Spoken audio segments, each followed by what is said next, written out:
এই মুহূৰ্তত দিবলৈ এটা গুৰুত্বপূৰ্ণ খবৰ তিয়কৰ জগদুৱাৰ নাৰায়ণ পচনি গাঁৱৰ চাৰিআলিত নিশা ভয়ংকৰ পথ দুৰ্ঘটনা সংঘটিত হয় আৰু এই দুৰ্ঘটনাত থিতাতে নিহত হয় এজন যুৱক আৰু যুৱকজনৰ নাম অম্লান আকাশ শইকীয়া বুলি জানিব পৰা গৈছে আৰু যুৱকজনৰ ঘৰ তিয়কৰ গোৱালগাঁৱত।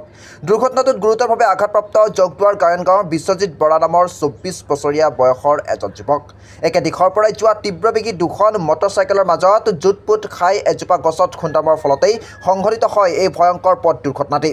দুৰ্ঘটনাগ্ৰস্ত মটৰচাইকেল দুখনৰ নম্বৰ হৈছে AS03AE6864 আৰু AS03Y3430। ইফালে ঘটনাস্থলীত তিয়ক আৰক্ষী উপস্থিত হৈ তদন্ত আৰম্ভ কৰি মৃত যুৱকজনৰ মৃতদেহ মৰণোত্তৰ পৰীক্ষাৰ বাবে যোৰহাট মেডিকেল কলেজলৈ প্ৰেৰণ কৰিছে।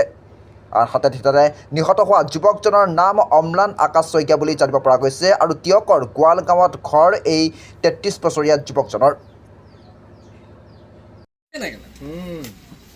এখন গছত মাৰি চাগে ইয়ালৈ উৰি আহিছে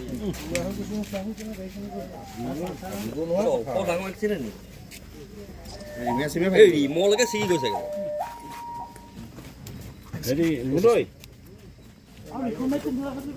ভিতৰত সোমাই আছে।